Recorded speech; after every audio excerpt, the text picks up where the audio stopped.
ಏನು ಮೌಲ್ಯವರ್ಧನೆ ಮಾಡಿ ನೀವು ಮಾರ್ಕೆಟಿಗೆ ಕಳಿಸ್ತೀರಿ ಅದು ನೀವು ಕಣ್ಮುಚ್ಚಿ ತಗೋತೀವಿ. ಯಾಕಂದ್ರೆ ಒಂದು ಮಾಜಾ ಬಾಟ್ಲಿ ಒಂದು 100 ಲೀಟರ್ ಮಾಜಾ ತಯಾರಾಗಬೇಕಂದ್ರೆ ಒಂದು ಅಥವಾ 1 kg ಅಥವಾ 2 kg ಒಳಗೆ ಮಾಜಾ 100 ಲೀಟರ್ ಮಾಜಾ ಮಾಡ್ತಾರೆ. 1 kg ಮಾವಿಗೆ 200 ರೂಪಾಯಿ. 1 ಲೀಟರ್ ಮಾಜಾಕ್ ನಿಮಗೆ 110 ರೂಪಾಯಿ ಅಥವಾ 80 ರೂಪಾಯಿ ಅದ. ಅದರಿಂದ 100 ಲೀಟರ್ ಅಂದ್ರೆ ಎಷ್ಟಾಯ್ತು ನಿಮಗೆ? ನಿಮ್ಗೆ 80 ರೂಪಾಯಿ ಹಿಡಿದ್ರು 100 kg ಅಂದ್ರೆ 8,000 ರೂಪಾಯಿ ಆಯ್ತು. 1 kg ಮಾವಿನಿಂದ 8,000 ರೂಪಾಯಿ ಮಾಡ್ಕೋತಾರ ಅವ್ರು. ಸರಿ ಸರ್. ಹಂಗಾಗಿ ಮೌಲ್ಯವರ್ಧನೆಗೆ ಹೋದಾಗ ರೈತ ಸಕ್ಸಸ್ ಆಗ್ತಾನೆ.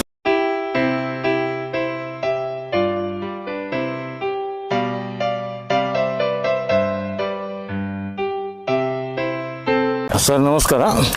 ಇಷ್ಟೊತ್ತು ರೈತರು ಬಂದಿದ್ದರು, ನಿಮ್ಗೆ ಕರ್ಕೊಂಡು ಹೋದರು. ನಾವು 3 ಮಂದಿ ಕೂಡೆ, ತಂದೆ ಮಗ ನಾವು ಕೂಡೆ ತೆಗೆಂತ ಮಾಡಿದೆವು. ರೈತರು ಬಂದಿದ್ದರು, ಸಿಕ್ಕಾಪಟ್ಟೆ ರೈತರು ಬರ್ತಾರೆ. ನಾ ಹೇಳಿಲ್ಲ, ಇವತ್ತು ನಮ್ಮ ಪುಣ್ಯ ಏನೋ ಟೈಮ್ ಸಿಕ್ಕಿದೆ ನಮಗೆ. ರೈತರು ಕಾರ್ ತೊಗೊಂಡು ಇವರು ವಿಸಿಟ್ಗೆ ಬರ್ತಾರೆ. ಇವ್ರು ಎದ್ದು ಹೋಗಲೇಬೇಕಾಗುತ್ತೆ. ಅದಕ್ಕೆ ಎದ್ದು ಹೋಗಿದ್ರು. ಅವ್ರ ಫಾದರ್ ಜೊತೆ ಕುಂತು ನಾನು 3 ಮಂದಿ ತೊಗೊಳ್ತೈತೆ. ನಂತರ ಅವ್ರ ಫಾದರ್ ಮುಗಿದ ಮೇಲೆ ಇವ್ರಿಗೆ ಕರೆದಿದ್ದೀನಿ. ಸರ್, ಈಗ ನೀವು ಅಪ್ಪವ್ರು ಹೇಳಿದ್ರು ಎಲ್ಲ ಮೇಂಟೆನೆನ್ಸ್ ನೀವೇ ಮಾಡ್ತೀರ ಅಂತ ಹೇಳಿದ್ರಿ. ಈಗ ನನಗೆ ಏನು ಬೇಕಾದ ಹೊಸದಾಗಿ ಅಂದರೆ, ಈಗ ರೈತರು ನಿಮ್ಮಲ್ಲಿ ಅಗಿ ಒಯ್ತಾರೆ. ಈಗ ತಿಳ್ಕೊರಿ, ಒಬ್ಬರು ಒಂದು 1000 ದಾಳಿಂಬೆ ಅಗಿ ಒಯ್ದರು ನಿಮ್ಮಲ್ಲಿ. ಅದ್ರ ಪೇಡ್ ಮಾಡಿ ಅವ್ರು ಹಚ್ಚಿದ ಮೇಲೆ ಕೆಲವೊಂದು ಪಟ್ನೆ ರೋಗ ಬಿದ್ದು ಖಲಾಸ ಆದ್ರೆ ಏನು ಮಾಡ್ಬೇಕು ಸರ್ ಅದಕ್ಕೆ? ಇಲ್ಲ, ಹೆಂಗಿರ್ತದೆ ಸರ್, ಯಾವುದೋ ಒಂದು ಸಸ್ಯ ಆಗಲಿ, ಮುಂಚೆ ನಾ ಹೇಳಿದ್ನಿ ನಿಮ್ಗೆ, ಆಂಧ್ರದಿಂದ ತೊಗೊಂಬರ್ತಿದ್ರು, ಹಾಕ್ತಿದ್ರು, ಕರೆಕ್ಟಾಗಿ ಗೈಡ್ಲೈನ್ಸ್ ಇರಲಿಲ್ಲ. ಗೈಡ್ಲೈನ್ಸ್ ಇರ್ಲಾರ್ಕ ಸಾಕಷ್ಟು ಜನ ಫೇಲ್ ಹಾಕಿದ್ರು. ಹಾಂ ಸರ್. ಕೆಲವೊಂದಿಷ್ಟು ಸಸಿ ಹಂಗಿರ್ತಾವ, ಇಲ್ಲಿಂದ ಹೋದ ತಕ್ಷಣ ಸ್ವಲ್ಪ ಹಾರ್ಡ್ನಿಂಗ್ ಮಾಡ್ಬೇಕಾಗ್ತದೆ. ಹಾರ್ಡ್ನಿಂಗ್ ಆದಮೇಲೆ ಹಚ್ಬೇಕಾಗ್ತದೆ. ಅದಾದಮೇಲೆ ಅದು ಮಗು ಜೋಪಾನ ಮಾಡಿದಂಗೆ ಮಾಡ್ಬೇಕು ಸರ್, ಯಾವುದೋ ಒಂದು ಸಸಿ ಆಗಲಿ. ಅಂದ್ರೆ ಪ್ಲಾಂಟೇಶನ್ ಆದ ತಕ್ಷಣ ಅದೇನಿರ್ತದೆ, ಒಂದು ತಿಂಗಳ ಪ್ರೀಡ್, ಆ ಪ್ರೀಡ್ನಾಗ ಸಸಿ ಪ್ಲಾಂಟೇಶನ್ ಆಗಕ್ಕೆ ಸೆಟ್ ಆಗಕ್ಕೆ ಟೈಮ್ ತೊಗೊಳ್ತದೆ. ಅಂದ್ರೆ ರೂಟ್ ಡೆವಲಪ್ಮೆಂಟ್ ಆಗಬೇಕು, ಕುಡಿ ಚಿಗಿರ್ಬೇಕು, ನೀರು ಕರೆಕ್ಟಾಗಿ ಕೊಡಬೇಕು, ಗೊಬ್ಬರ ಕರೆಕ್ಟ್. ಒಂದು ತಿಂಗಳ ಆದಮೇಲೆ ಏನಿರ್ತದೆ ಅಂದ್ರೆ ಪ್ಲಾಂಟ್ ಅವಾಗ ಸಸ್ಟೈನೇಬಲ್ ಆಗಕ್ಕೆ ಸ್ಟಾರ್ಟ್ ಆಗ್ತದೆ. ನೀವು ನೀರು ಹೆಚ್ಚು ಕಡಿಮೆ ಮಾಡಿದ್ರು ತಡ್ಕೊಳ್ತದೆ. ಯಾಕಂದ್ರೆ ರೂಟ್ ಅಷ್ಟು ಜೋನ್ ಬೆಳೆದಿರ್ತದೆ. ಆ ಉದ್ದೇಶಕ್ಕೆ ನಾನು ರೈತರಿಗೆ ಇಷ್ಟ ಏನು ಹೇಳ್ತೀನಿ ಅಂದ್ರೆ, ಒಂದು ನೀಟಾಗಿ ನೀವು ಏನು ಸಸಿ ಒಯ್ತಿರಲ್ಲ, ಒಯ್ಯೋ ಟೈಮ್ದಾಗ ಅದು ಕರೆಕ್ಟ್ ಹಾರ್ಡ್ನಿಂಗ್ ಆಗಿದೆ ಇಲ್ಲೋ, ಕರೆಕ್ಟ್ ಹಚ್ಚು ಪ್ರೀಡ್ನಾಗ ಐತೋ ಇಲ್ಲೋ, ನೀವೆಲ್ಲೇ ತಗೋರಿ, ನಮ್ಮಲ್ಲಿ ತಗೋರಿ, ಇನ್ನೊಂದು ತಗೊಳ್ಳಿ, ಬೇರೆ ಕಡೆ ತಗೋರಿ, ಸ್ವಲ್ಪ ಅದನ್ನ ನೀಟಾಗಿ ನೋಡ್ಕೊರಿ. ಒಂದು ಎರಡನೇದು, ಅದು ನೀವು ಓದಿದ್ದು ಹೊರೈಟಿ ಕರೆಕ್ಟ್ ಐತೋ ಇಲ್ಲೋ ಇರ್ಬೇಕು. ಯಾಕಂದ್ರೆ ನಮ್ದೇ ಒಂದು ಎಕ್ಸಾಂಪಲ್ ಹೇಳ್ತೀನಿ ಸರ್. ಸಿಹಿ ಹುಣಸಿ ತೊಗೊಂಬಂದಿವಿ. ಹುಣಸಿ ಅಂದ್ರೆ ಈಗ ದೊಡ್ಡ ಬಿಗ್ ಬಜಾರ್ದಾಗದು ಸಿಹಿ ಹುಣಸಿ ಬರ್ತೈತಿ ನೋಡ್ರಿ ಸರ್, ಬಾಕ್ಸ್ನಾಗ ಬರ್ತದೆ. ಅದು ಎಲ್ಲ ಈ ಸದ್ಯಗೆಲ್ಲ ಇಂಪೋರ್ಟೆಡ್ ಬೈ ಇರಾಕ್ದಿಂದ ಇಂಪೋರ್ಟ್ ಮಾಡ್ಕೊತಾರೆ. ಯಾರು ಇಲ್ಲಿ ಪ್ರೊಡಕ್ಷನ್ ಇಂಡಿಯಾದಾಗ ಹೆಚ್ಚು ಕಡಿಮೆ ಭಾಳಷ್ಟು ಕಡಿಮೆ. ಅದನ್ನ ನಾವು ಮೊದಲು ಇಲ್ಲಿ ಪ್ರೊಡಕ್ಷನ್ ಮಾಡೋಣ. ಯಾಕಂದ್ರೆ ಅದು ಹುಣಸಿಗೆ ಹೆಂಗೈತೆ ಅಂದ್ರೆ ಸರ್, ಚಾಕ್ಲೇಟ್ ತಿನ್ನಂಗೆ ತಿನ್ನೋದು, ಕಿಚನ್ ಪರ್ಪಸ್ ಯೂಸ್ ಮಾಡಕ್ ಬರಂಗಿಲ್ಲ, ತಿನ್ನ ಕಷ್ಟ. ಚಾಕ್ಲೇಟ್ ತಿನ್ನ ಕಷ್ಟ. ನೀವು ಸೊಟ್ಟಿ ಸಮೇತನ, ಬೀಜ ಸೊಟ್ಟಿ ಸಮೇತನ ನಮಗೆ ಹೆಚ್ಚು ಕಡಿಮೆ ಒಂದು ಸಸಿ ಕೆಜಿಗೆ 400 ರೂಪಾಯಿ ಕೆಜಿ ಹೋಗ್ತದೆ, ಬೀಜ ಸೊಟ್ಟಿ ಸಮೇತನ. ನಾವು ಹುಳಿ ಹುಣಸಿ ಕುಟ್ಟಿ ಮಾಡಿ ಎಲ್ಲ 40, 50, 60 ರೂಪಾಯಿ, 100 ರೂಪಾಯಿ ಕೆಜಿ ಕೊಡಂಗಿಲ್ಲ.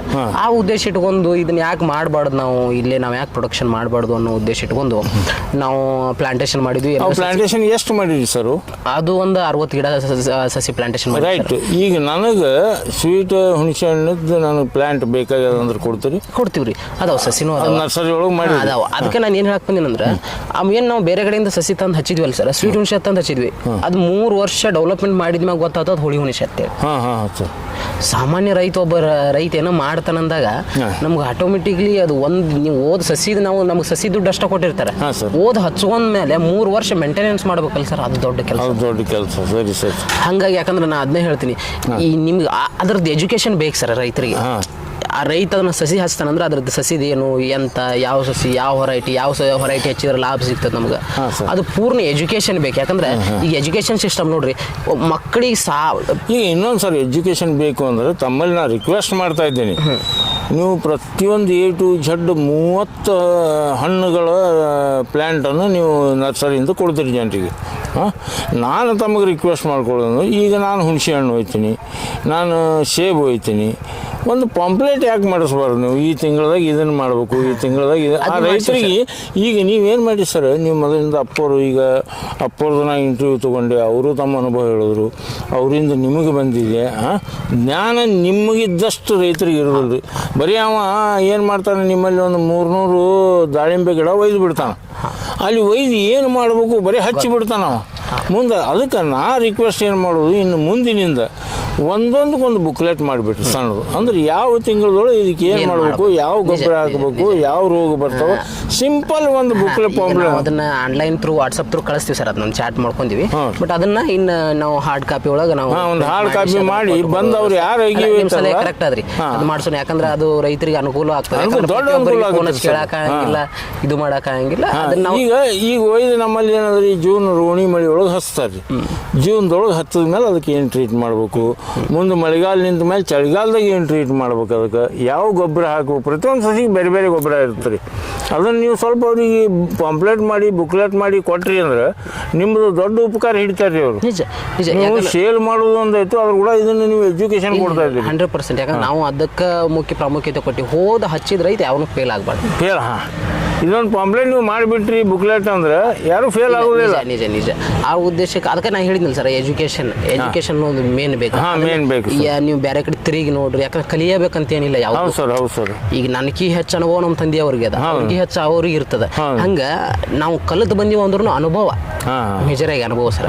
ಅನುಭವ ಅನ್ನೋದು ದೊಡ್ಡದು. ಯಾಕಂದ್ರೆ ನಾವು ಏನೋ ಬುಕ್ದಾಗ ಓದಿ ಏನೋ ಮಾಡ್ತೀವಿ ಅಂದ್ರೆ, ಯಾಕಂದ್ರೆ ಈ ಸದ್ಯಕ್ಕೆ ಹುಡುಗನ ಎಜುಕೇಶನ್ ನೋಡಿ ಸರ್, ಹುಟ್ಟು ಚಾಲು ಆತಂದ್ರೆ ಅವ್ನು 3 ವರ್ಷ ನಾವು ಆಗಿ ಹೊರಗೆ ಬೀಳೋದ್ರಾಗ ಎಜುಕೇಶನ್ ಚಾಲು. ಓದು ಓದು ಓದು ಓದು ಕಲಿ ಏನು ಕಲಿಯತ್ತಿಲ್ಲ, ಬರೀ ಓದು ಮಾರ್ಕ್ಸ್ ತಗೋ. ಮುಂದೆ ಈ ಸದ್ಯಕ್ಕೆ ನನ್ನ ಪ್ರಕಾರ ಸರ್, ಎಷ್ಟು ಜನ ಓದ್ತಾರಲ್ಲ ಅದ್ರಾಗ ಬಹಳ ಆದ್ರ ಸಕ್ಸಸ್ ಆಗವ್ರು, ಅಥವಾ ಜಾಬ್ ಗೌರ್ಮೆಂಟ್ ಜಾಬ್ ಅಂತೇಳಿ ಓದಿಸ್ತೀರಾ, ಅಥವಾ ಏನು ಬಿಸ್ನೆಸ್ ಮಾಡಿಸ್ಬೇಕಂತ ಓದಿಸ್ತೀರಿ, ಎದಕ್ಕೆ ಓದಿಸ್ತೀರಿ ಮೊದಲು ಅವ್ರಿಗೆ ಅದನ್ನ ತಲೆ ಹಾಕಿ ತುಂಬ್ರಿ. ಅದ್ರ ಜೊತೆ ನೀವು ಓದಿನಿರುತ್ತೆ ನಿಮ್ಮ ಮೂಲಭೂತ ಏನದಾವು ಸಂಬಂಧ ಆಗಲಿ, ಅಥವಾ ನಿಮ್ಮ ಪ್ರಕೃತಿ ಸುತ್ತಮುತ್ತಲು ಏನದಾವು ಎಲ್ಲಾ ವಿಷಯಗಳನ್ನ ಮಕ್ಕಳಿಗೆ ತಿಳಿಸ್ಬೇಕು. ಯಾಕಂದ್ರೆ ಬರೇ ಓದು ತಗೊಂಡ್ ಹೋದ್ವಿ. ನಮ್ ಕೂಡ ಕಲ್ತವ್ರು ಸಾಕಷ್ಟು ಜನ ಉದಾಹರಣೆ ಅದಾರ ಸರ್. ನಮ್ ಕೂಡ ಕಲ್ತಾರೆ ಸಾಕಷ್ಟು ಬರೀ ಓದು ಇಂಜಿನಿಯರಿಂಗ್ ಮಾಡ್ಯಾರ, ಸಾಕಷ್ಟು ಜನ ಹೊಳ್ಳಿ ಬಂದು ಒಕ್ಕಲ್ತನಕ್ಕೂ ನಿಂತಾರ, ಅಥವಾ ಏನೋ ಮಾಡ್ಯಾರ ಬಂದು ಅದು 10,000 ರೂಪಾಯಿ ಪಗಾರಕ್ಕೆ ದುಡಿತಾರ. ಏನ್ ಉಳಿತದ ಹೇಳಿ? ಬೆಂಗಳೂರಿಂದ ಸಿಟಿ ಒಳಗ ಒಂದ್ 40,000 ಪಗಾರ ತಗೋತಾನಂದ್ರೆ ಹೆಚ್ಚುಕೊಂಡು ಹೊಳ್ಳಿ ಉಳಿಸ್ಕೊಂಡ್ ಬರುವಾಗ ತಿಂಗಳಿಗೆ 5,000 ರೂಪಾಯಿ ಪಗಾರ ಉಳಿದಿದೆ. ಒಕ್ಕಲ್ತನ ಅಂತ ಶ್ರೇಷ್ಠ ಯಾರು ನಾನು ಅದನ್ನೇ ಹೇಳ್ತೀನಿ ಸರ್. ನೀವು ಒಕ್ಕಲ್ತನ ಐತಾ, ಜಮೀನು ಐತೆ ನಿಮ್ದು, ನೀವು ಓದಿರಲಿ, ಅದು ಓದ್ ಬೇಕೇ ಬೇಕು. ಅದ್ರ ಜೊತೆ ನಿಮ್ಗೆ ಒಕ್ಕಲ್ತನದ ನಿಮ್ಮ ಮಕ್ಕಳಿಗೆ ಈಗ ಹೆಂಗೆ ಹೋಗ್ಬಿಟ್ಟದಂದ್ರೆ, ನಾ ಕಷ್ಟಪಟ್ಟಿನಪ್ಪ, ನನ್ನ ಮಗ ಒಕ್ಕಲ್ತನ ಮಾಡಬಾರ್ದು ಓದು ದೂರ ಇಡುದು. ಮತ್ತು ಅದು ಸಣ್ಣ ಪಿಟ್ರೆ ಇಲ್ಲಿ ಇದು ಕಲ್ಕೊಂಡ್ ತಡಿ ಅಂತೇಳಿ ದೂರ ಇಡುದು, ಮತ್ತು ಹಾಸ್ಟೆಲ್ ಇಡುದು, ಅಲ್ಲಿ ಇಡುದು, ಇಲ್ಲಿ ಇಡುದು, ಇಟ್ಟು ಓದಿಸ್ತಾರ.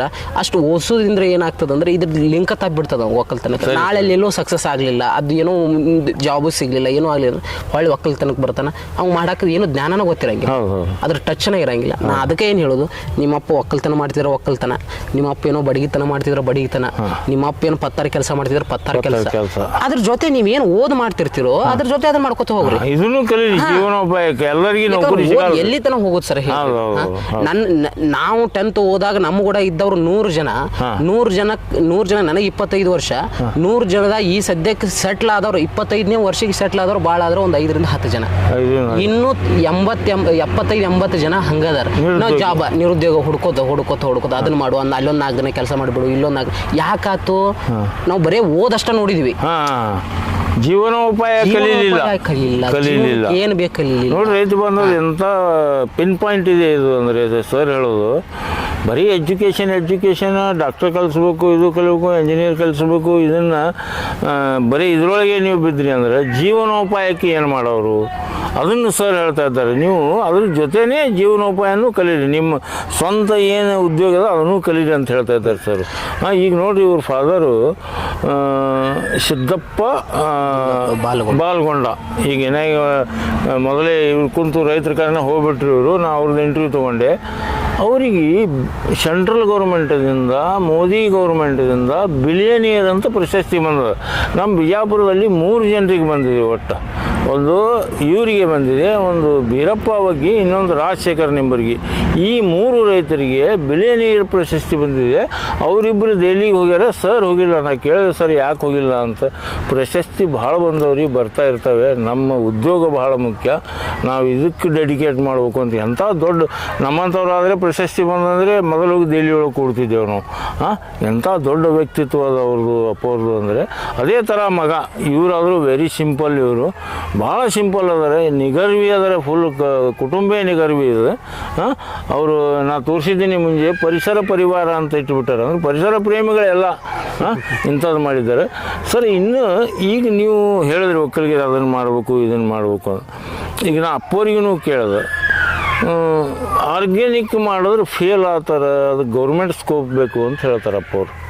ಅದಕ್ಕೊಂದು ಮಾರ್ಕೆಟಿಂಗ್ ಬೇಕು. ಈಗ ನಾನು ಆರ್ಗ್ಯಾನಿಕ್ ಬೆಳಿತೀನಿ, ಮಾವು ಆರ್ಗ್ಯಾನಿಕ್ ಇದೆ, ಲಿಂಬೆ ಆರ್ಗ್ಯಾನಿಕ್. ನಾವು ಮತ್ತೆ ಕಳಿಸೋದು APMC ಕಳಿತೀವಿ, ಅಲ್ಲಿ ಆರ್ಗ್ಯಾನಿಕ್ ಏನು ನೋಡೋಲ್ಲ, ಎಲ್ಲರ ಜೊತೆ ಒಂದು ರೇಟ್ ಹಚ್ಚಿಬಿಡ್ತಾರೆ ಅವರು. ಇಲ್ಲ, ಈಗ ಇಂಗ್ಲೆಂಡ್ ಔಟ್ ಆಫ್ ಕಂಟ್ರಿ ಒಳಗೆ ಹೆಂಗೈತೆ ಅಂದ್ರೆ ಸರ್, ಪ್ರತಿಯೊಬ್ಬ ವ್ಯಾಪಾರಸ್ಥದನಂದ್ರೆ ಒಂದು ಕಡೆ ಆರ್ಗ್ಯಾನಿಕ್ ಅಂತ ಇಟ್ಟಿರ್ತಾನೆ, ಇನ್ನು ಆರ್ಗ್ಯಾನಿಕ್ ಅಂತ ಇಟ್ಟಿರ್ತಾನೆ. ಆರ್ಗ್ಯಾನಿಕ್ ಅದು ಬೋರ್ಡ ಇಟ್ಟಿರ್ತಾನೆ, ಅವ್ನು ತೊಗೊಳೋ ಹಂಗೆ ತೊಗೊಂಡಾನ. ಇಲ್ಲಿನ ಆ ಸಿಸ್ಟಮ್ ಬಂದಿಲ್ಲ ಸರ್ ನನ್ನ ಪ್ರಕಾರ. ಯಾಕಂದ್ರೆ ನಾ ಹೇಳಿದೆ ನಿಮಗೆ, ತಂದೆಯವರು ಹೇಳಿರ್ಬೇಕು ನಿಮ್ಗೆ, ದ್ರಾಕ್ಷಿ ಮಾಡಿ ಹೆಚ್ಚು ಕಡಿಮೆ 3 ವರ್ಷದಾಗ ಲಾಸ್ ಆದಿರು ಆರ್ಗ್ಯಾನಿಕ್ನಾಗ ಹೋಗಿ. ಯಾಕಂದ್ರೆ ಆ ಆರ್ಗ್ಯಾನಿಕ್ ತಿನ್ನುವಂಥ ಜನಕ್ಕೆ ಇಂಟ್ರೆಸ್ಟ್ ಬರಬೇಕು, ಅದು ತಿನ್ನುವಂಥ ಅವೇರ್ನೆಸ್ ಬರಬೇಕು ಸರ್. ನಾ ಹೇಳ್ತೀನಿ ಸರ್, ಮಾನ್ಯ ಇದು ಯಾವುದು ಈ ಹೃದಯ ಸಂಬಂಧಿತ ಹಾಸ್ಪಿಟ್ಲ್ಗೆ ಹೋಗಿದ್ದೆ, ಅದು ಅನ್ನಪೂರ್ಣ ಅಂತೇಳಿ ಒಂದು ಹಾಸ್ಪಿಟ್ಲ್ ಅದ. ಹಾರ್ಟ್ ಸಂಬಂಧಿತ ಪೇಷಂಟ್ಗಳು ಎಷ್ಟು ಮಂದಿ ಅದಾರ ಅಂದ್ರೆ ಸರ್, ಅದೇನು ಲೆಕ್ಕನೇ ಇಲ್ಲ ಸರ್. ಸಣ್ಣ ಸಣ್ಣ ವಯಸ್ಸು ಸರ್, 25-30 ವರ್ಷ. ಮನೆ ಪುನೀತ್ ಅವ್ರು ತಿಳ್ಕೊಂಡ್ರೆ ಅದೊಂದು ದೊಡ್ಡವ್ರು ನ್ಯೂಸ್ ಆಗ್ಯದ ಹೊರತು ಯಾಕಿದು ಆಗಾಕತ್ತದ. ಒಂದು ನಮ್ಮ ಫುಡ್ ವ್ಯವಸ್ಥೆ, ನಾವು ಡೈಲಿ ಡೈಲಿ ಹೊರಗೆ ಏನು ತಿಂತೀವಿ, ಆಯಿಲ್ ಇದು, ನಾವು ಜೀವನ ಶೈಲಿನ ಚೇಂಜ್ ಆಗಿಬಿಟ್ಟು, ಫಾಸ್ಟ್ ಫುಡ್ ಚೇಂಜ್ ಆಗಿಬಿಟ್ಟದ. ಅಲ್ಲಿಗೆ ಏನಾಗಿಬಿಟ್ಟದ, ಅವಾಗ ಹೆಂಗೆ ಮಾಡ್ತಿದ್ರು ಅಂದ್ರೆ ಒಂದು ಸ್ವಲ್ಪ ಹಣ್ಣು ತಿಂತಿದ್ರು, ಒಂದು ಸ್ವಲ್ಪ ಊಟ ಮಾಡ್ತಿದ್ರು, ಅಥವಾ ಸ್ವಲ್ಪ ಕಾಯಿ ಪಲ್ಯ ತಿಂತಿದ್ರು, ಅಥವಾ ಏನು ಎಲ್ಲ ಬಳಕೆ ಇರ್ತಿತ್ತು, ಎಲ್ಲ ತಿಂತಿದ್ರು, ಅಥವಾ ಹೊಲದೊಳಗೆ ಇರ್ತಿದ್ದು ಏನೋ ಮಾಡ್ತಿದ್ರು. ಈಗ ಹೆಂಗಾಗಿಬಿಟ್ಟದ ಅಂದ್ರೆ ಹಣ್ಣಿನ ಬಳಕೆ ಬಹಳ ಕಡಿಮೆ ಎಲ್ಲ ಸರ್. ಆಯಿಲ್ ಅದು ಎಂಥ ಆಯಿಲ್ ಅಂದ್ರೆ ನಾನು ಹೇಳ್ತೀನಿ ಸರ್, ಆ ಡಾಕ್ಟರ್ ಹೇಳ್ತಿದ್ರು, ನೀವು ಏನು ಆಯಿಲ್ ತಿಂತೀರಿ, ನೀವು ಆಯಿಲ್ ತಿನ್ನತ್ತಿಲ್ಲ, ನೀವು ವಿಷ ತಿಂತಿದ್ರಿ ಅಂತ ಹೇಳ್ತಿದ್ರು. ಇಲ್ಲ ಹಂಗೆಲ್ಲ ಅದ. ಆ ಉದ್ದೇಶಕ್ಕೆ ನೀವೇನು ಮಾಡ್ಬೇಕಂದ್ರೆ ನಾನು ಅದನ್ನೇ ಹೇಳೋದು, 1% ಒಂದೊಂದು ಏನು ಊಟ ಮಾಡ್ತಾರೆ ಒಂದು 20-30% ಆದರೂ ಹಣ್ಣಿನ ತೊಪ್ಪಲು ಪಲ್ಯ ಇಂಥ ಸೇವಿಸಿದ್ರೆ ಮನುಷ್ಯ ಹೆಲ್ದಿ ಇರ್ತದೆ. ಯಾಕಂದ್ರೆ ಈಗ ಸಿಟಿನವ್ರು ಬಿಡ್ರಿ, ನಮ್ಮ ಒಕ್ಕಲ್ತನ ಮಂದಿನೂ ಅದನ್ನು ಮಾಡೋವಲ್ರಿ. ಒಕ್ಕಲ್ತನ ಮಂದಿನೂ ಮಾಡೋವಲ್ಲ. ಯಾಕೆ ನಾವು ಅಷ್ಟೆಲ್ಲ ಇದು ಮಾಡಿ ನಮ್ಮ ಬೆಳೆದಿರ್ತೀವಿ, ಇದು ಮಾಡಿರ್ತೀವಿ. ನಾನು ಹೇಳಿದ್ ನಿಮ್ಮ ಮನಕಿಂದ ಒಂದು ವಿಚಾರ ಹೇಳಿದ್ ನಿಮಗೆ, ಡ್ರೈ ಗ್ರೇಪ್ಸ್ ಎಲ್ಲರೂ ಸಲ್ಫರ್ ಕೊಡ್ತಾರೆ, ಮನಕ್ ಮಾಡ್ಬೇಕು. ಸಲ್ಫರ್ ಅಂದ್ರೆ ಕಲರ್ ಬರಾಕ್ ಕೊಡ್ತಾರೆ. ಸಲ್ಫರ್ ಅಂದ್ರೆ ಚಂದ ಹೊಳಿಬೇಕು, ನಮಗೆ ತಿನ್ಬೇಕು, ನೋಡಿದ್ರೆ ತಗೊಳಂಗ ಅನಿಸ್ಬೇಕು. ಹಂಗಿದ್ರೆ ಮಾತ್ರ ನಮ್ಮ ಜನ ತಗೋತಾರೆ. Sulphur slowly poison sir. ಇಷ್ಟು ಪ್ರಮಾಣ ಸಲ್ಫರ್ ನಮ್ಮ ದೇಹದೊಳಗೆ ಹೋದ್ರೆ ಮನುಷ್ಯ ಸಾಯ್ತದಂತದ. ಅದನ್ನ ಸ್ಲೋಲಿ ನಾವು ಅಷ್ಟು ಪಾಯ್ಸನ್ ಕೊಡಾಕತ್ತೀವಿ. ನಾವು ರೈತರು ಸಾಕಷ್ಟು ತಪ್ಪು ಮಾಡಾಕತ್ತೀವಿ. ಯಾಕೆ ತಪ್ಪು ಮಾಡಾಕತ್ತೀವಿ? ನಮ್ಮಂತವ್ರು ಅದನ್ನ ನಿರೀಕ್ಷೆ ಮಾಡಾಕತ್ತಿ, ಅವರಿಂದ ನಾವು ನಿರೀಕ್ಷೆ ಮಾಡಾಕತ್ತೀವಿ. ಕೈ ಹಾಕುದೇ ಅದಕ್ಕೆ ಹಾಕ್ತಿರಿ.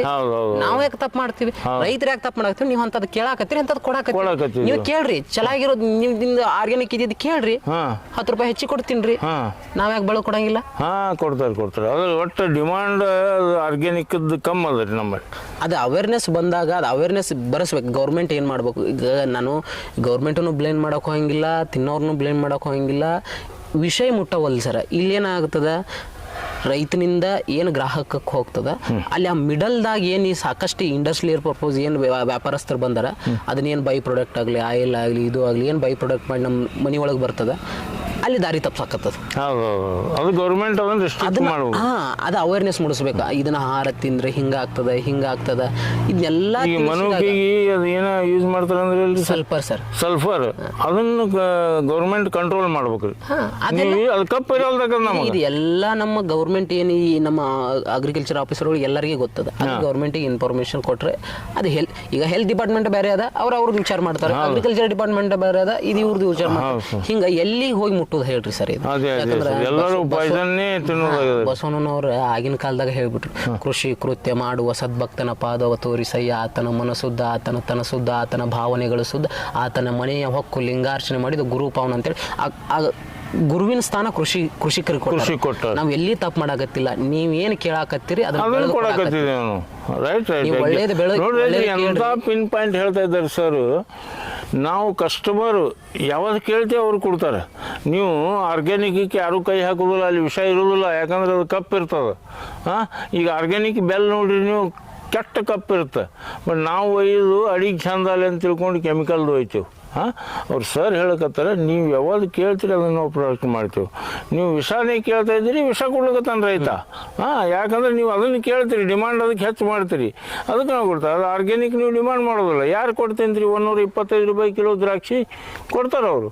ಹಾಂ, ಯಾಕಂದ್ರೆ ಅವ್ರು ನಾ ಎಷ್ಟು ಸಲ ಡಿಸ್ಕಸ್ ಮಾಡಿ ದ್ರಾಕ್ಷಿ ಇದ್ರಗಳು ಅಂದರೆ 1 ಎಕರೆಗೆ ನೀವು ಕೆಮಿಕಲ್ ಯೂಸ್ ಮಾಡಿ ಬೆಳೆದ್ರೆ 20 ಟನ್ ಬೆಳೀತದೆ. ಅದೇ ಆರ್ಗ್ಯಾನಿಕ್ ಗೋಮೂತ್ರ ಗೋಕೃಪಾಮೃತ ಇದನ್ನು ಅದು ಹಾಕಿ ಬೆಳೆದ್ರೆ 7 ಟನ್ ಬೆಳೀತದೆ. 6-7 ಟನ್, 13-14 ಟನ್ ಡಿಫ್ರೆನ್ಸ್ ಬರುತ್ತೆ. 13-14 ಟನ್ನದ ಹಣ ಅವ ಕಳ್ಕೊತಾನೆ ರೈತ. ಯಾಕೆ ಮಾಡ್ತಾನೆ ಅವ? ನೀವು ಬಿಟ್ಬಿಡ್ರಿ ಅದರಿಂದ ನಾವು ವಿಷ ಪಾಯ್ಸನ್. ಈಗ ನೋಡಿರಿ ಮಾರ್ಕೆಟ್ದಾಗ ಸರ್, ನಾವೇ ಬಾಳೆಹಣ್ಣು ತೊಗೋತೀವಿ, ಮಾವಿನ ಹಣ್ಣು ತೊಗೋತೀವಿ, ಎಲ್ಲ ಕೆಮಿಕಲ್ದಾಗ ಇದ್ದಿದ್ದು ಇಟ್ಬಿಟ್ಟಿರ್ತಾರೆ. ಬರೀ ಕಲರ್ ಬಂದಿರ್ತದೆ, ಭಾರಿ ಇದು ಬಂದಿರ್ತದೆ. ಸರ್, ಈಗ ನೀವು ರೈತರಿಗೆ ಇಷ್ಟೊಂದನ್ನು ಸಂದೇಶ ಕೊಟ್ರಿ, ಎಲ್ಲ ಕೊಟ್ರಿ. ಈಗ ರೈತ ಈಗ ನಮ್ಮಲ್ಲಿ ಈಗ ಬರಗಾಲ ಇದೆ ಸರ್. ಹಾಂ, ನಿಮ್ಮಲ್ಲಿ ನೀರಿನ ಮೂಲ ಒಟ್ಟು 3 ಬೋರ್ ಅಂತ ಹೇಳಿದ್ರು ಅಪ್ಪವರು. ಹಾಂ, ಸ್ವಲ್ಪ ಬೇಸಿಗೆ ಒಳಗೆ ಕಮ್ಮಿ ಆಗ್ತಾವ ಅಂತ ಹೇಳಿದ್ರು ನೀರು. ಅಂಥ ಎಲ್ಲ ರೈತರಿಗೆ ಇಲ್ಲಿ ಉತ್ತರ ಕರ್ನಾಟಕದ ಪ್ರಾಬ್ಲಮ್ ಅದ ರೀ ಬರಗಾಲದ್ದು. ಈಗ ಲಿಂಬೆ ಕೆಲವೊಬ್ಬರು ಟ್ಯಾಂಕ್ ಹೊತ್ತು ಹಾಕಿಸ್ತಾ ಇದ್ದಾರೆ. ಇದು ಅದಕ್ಕೆ ಈಗ ಇರಿಗೇಷನ್ ಸಿಸ್ಟಮ್ ಬಗ್ಗೆ ಏನು ನಿಮಗೆ ನಾಲೆಜ್ ಅದನ್ನು ಹೇಳ್ತೀರೇನು ರೈತರಿಗೆ? ಇರಿಗೇಷನ್ ಅಂದ್ರೆ ಒಂದು ನೀರು ಕಡಿಮೆ ಇದ್ದವರು, ನೀರು ಕಡಿಮೆ ಇರುವಂಥ ಕ್ರಾಪ್ಗಳು ಸಾಕಷ್ಟು ಅದಾವೆ ಸರ್. ಫಾರ್ ಎಕ್ಸಾಂಪಲ್ ಸೀತಾಫಲ ಸರ್. ಈ ಸೀತಾಫಲ ಬಂದ್ಬಿಟ್ಟು ಡಿಸೆಂಬರ್ ಹಿಡ್ಕೊಂಡು ಮೇ ತನಕ ನೀರು ಕೊಡಂಗಿಲ್ಲ ಅದಕ್ಕೆ. ಬ್ಯಾಸಿಗೆ ಒಳಗೆ ನೀರಿಲ್ಲ. ಮತ್ತು ಹಂಗಂದಾಗ ನಮಗೆ ಬೇಕಾಗಿದ್ದ ನೀರನ್ನ ಬ್ಯಾಸಿಗೆ ಒಳಗೆ ತೊಂದರೆ ಇರ್ತದೆ. ಅದೊಂದು ಅಡ್ವಾಂಟೇಜ್. ಪೇರು ಸರ್, ಪೇರುನು ಮಾಡ್ಕೋಬೋದು ರೀ. ಕಡಿಮೆ ನೀರು ಬೇಕು, ಸ್ವಲ್ಪ ಪ್ರಮಾಣ ಕಡಿಮೆ ನೀರಿನಾಗ ಮಾಡ್ಕೊ. ಸೀತಾಫಲಕ್ಕೆ ಅಷ್ಟು ಸೀತಾಫಲ ಭಾಳ ಕಡಿಮೆ ಬೇಕು ಸರ್. ನೀರು ಇರಲಿಲ್ಲ ಅಂದ್ರೂ ಬದುಕ್ತಾರೆ, ನೀರು ಇರಲಿಲ್ಲ ಅಂದ್ರೂ ಕಾಯಿ ಕೊಡ್ತದೆ ಸೀತಾಫಲ. ಮತ್ತೆ ನೀರ್ಲಿ ಮಾಡ್ಕೋರಿ. ನೀರ್ಲೆಲ್ಲ ಇವೆಲ್ಲ ಕಾಡು ಜಾತಿ ಗಿಡಗಳು. ಇವಕ್ಕೆಲ್ಲ ನೀವು ಬಿಳಿ ನೀರ್ಲೆ ಅಂತೂ ನೀವು ಭಾಳ ಅದ್ಭುತ ರೀ. ಅದೇನು ಅದನ್ನ ಹೇಳಂಗಿಲ್ಲ. ನೀವು ಒಂದ್ಸರಿ ತಿಂದ್ರಿ ಅಂದ್ರೆ ಬಿಡಂಗ ಇಲ್ಲ ಅಂತ ಹಣ್ಣು. ಯಾಕೆ ಬಿಡಂಗಿಲ್ಲ ಅಂದ್ರೆ ನೀವು ಒಂದ್ 2 ಬ್ಲ್ಯಾಕ್ ಜಾಮೂನ್ ತಿಂದ್ರಿ ಅಂದ್ರೆ ಗಂಟ್ಲು ಕಟ್ತದ ನಮ್ಗೆ. ಹೌದು ಸರ್, ಗಂಟ್ಲೆಲ್ಲ ಸಿಕ್ಕೊಂಡಂಗೆ ಆಗ್ತದೆ. ವೈಟ್ ಜಾಮೂನ್ ತಿಂದ್ರೆ ನೀವು ಎಷ್ಟು ತಿಂದ್ರೂ ಬೇಸರ ಆಗಂಗಿಲ್ಲ. ಮತ್ತು ಡಯಾಬಿಟಿಸ್ ಜಾಮೂನ್ ಅನ್ನೋದು ಈಗ ನಾ ಏನು ಹೇಳಿದ್ದೀನಿ ರೀ, ಕರಿ ಜಾಮೂನಿಗೆ ಬ್ಲ್ಯಾಕ್ ಗೋಲ್ಡ್ ಅಂತೇಳಿ ನಾ ಕರಿತೀನಿ. ಯಾಕೆ ಬ್ಲ್ಯಾಕ್ ಗೋಲ್ಡ್ ಅಂತ ಕರಿತಾನ? ಅಷ್ಟು ದೊಡ್ಡ ಮಾರ್ಕೆಟ್ ಐತೆ ಸರ್ ಅದಕ್ಕೆ.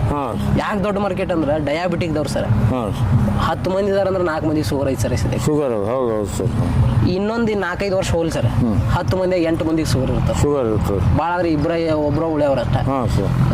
ಅದಕ್ಕೆ ಡಯಾಬಿಟಿಕ್ದವ್ರಿಗೆ ಕಂಪಲ್ಸರಿ ಜಾಮೂನ್ ತಿಂದ್ರೆ ಕಡಿಮೆ ಆಗ್ತದೆ ಅನ್ನೋದು ಡಾಕ್ಟ್ರ್ ಏನು ತಿಳಿ ಕೊಟ್ಟಾರೆ. ಅದಕ್ಕೆ ಜಾಮೂನ್ದು ಅಷ್ಟು ದೊಡ್ಡ ಮಾರ್ಕೆಟ್ ಅದ. ಮತ್ತು ನೀವು ಏನಿದೆ ಈಗ ಮೊದಲು ಜಾಮೂನ್ ಸೀಡ್ ನಾವು ಬೀಜ ಹಾಕ್ಬೇಕಂದ್ರೆ ಹಂಗೆ ಕೊಡ್ತಿದ್ರು ಫ್ಯಾಕ್ಟ್ರಿ ಅವರು. ಈ ಸದ್ಯಕ್ಕೆ 100 ರೂಪಾಯಿ kg ಸರ್. ಬೀಜ ಸದ್ಯಕ್ಕೆ 100 ರೂಪಾಯಿ kg. ಯಾಕೆ ಆ ಬೀಜದಿಂದ ಪೌಡ್ರ್ ಮಾಡಿ ಮತ್ತೆ ಇವ್ರಿಗೆ ಕೊಡ್ತಾರೆ. ಇಲ್ಲೇ ಜಾಮೂನ್ ಗಿಡ ಇರ್ತದ, ಇಲ್ಲೇ ಇದು ಇರ್ತದ. ಅದನ್ನ ಔಷಧ ಮತ್ತೆ ಡಯಾಬಿಟಿಕ್ದವ್ರು ಶುಗರ್ ಇದ್ದವ್ರು ಮತ್ತೆ ಅದನ್ನ ಹಾಲೆ ಹಾಕೊಂಡು ಕುಡಿ ಇದನ್ನ. ಅದಕ್ಕೆ ನಾನು ಹೇಳಿದ್ದೀನಿ ಸರ್, ಬೈ ಪ್ರಾಡಕ್ಟಿಗೆ ಅಷ್ಟು ಡಿಮ್ಯಾಂಡ್ ಅದು. ನೀವು ಏನು ಮೌಲ್ಯವರ್ಧನೆ ಮಾಡಿ ನೀವು ಮಾರ್ಕೆಟಿಗೆ ಕಳಿಸ್ತೀರಿ, ಅದು ನೀವು ಕಣ್ಮುಚ್ಚಿ ತಗೋತೀವಿ. ಯಾಕಂದ್ರೆ ಒಂದು ಮಾಜಾ ಬಾಟ್ಲಿ ಒಂದು 100 ಲೀಟರ್ ಮಾಜಾ ತಯಾರಾಗಬೇಕಂದ್ರೆ ಒಂದು ಅಥವಾ 1 kg ಅಥವಾ 2 kg ಒಳಗೆ ಮಾಜಾ 100 ಲೀಟರ್ ಮಾಜಾ ತಯಾರಾಗ್ತದೆ. 1 kg ಮಾವಿಗೆ 200 ರೂಪಾಯಿ. 1 ಲೀಟರ್ ಮಾಜಾಕ್ ನಿಮಗೆ 110 ರೂಪಾಯಿ ಅಥವಾ 80 ರೂಪಾಯಿ ಅದ. ಅದರಿಂದ 100 ಲೀಟರ್ ಅಂದ್ರೆ ಎಷ್ಟು ಆಯ್ತು ನಿಮಗೆ? ನಿಮ್ಗೆ 80 ರೂಪಾಯಿ ಹಿಡಿದ್ರು 100 kg ಅಂದ್ರೆ 8,000 ರೂಪಾಯಿ ಆಯ್ತು. 1 kg ಮಾವಿನಿಂದ 8,000 ರೂಪಾಯಿ ಮಾಡ್ಕೋತಾರ ಅವ್ರು. ಸರಿ ಸರ್. ಹಂಗಾಗಿ ಮೌಲ್ಯವರ್ಧನೆಗೆ ಹೋದಾಗ ರೈತ ಸಕ್ಸಸ್ ಆಗ್ತಾನೆ. ಮತ್ತೆ ನೀವು ಸಾಕಷ್ಟು ವ್ಯಾಪಾರಸ್ಥರು ಬರಾಕತ್ತಾರೆ. ಈಗ ನಮ್ಗೆ ಅದು ಬೇಕಾಗಿಲ್ಲ. ರೈತರ ಮೌಲ್ಯವರ್ಧನೆ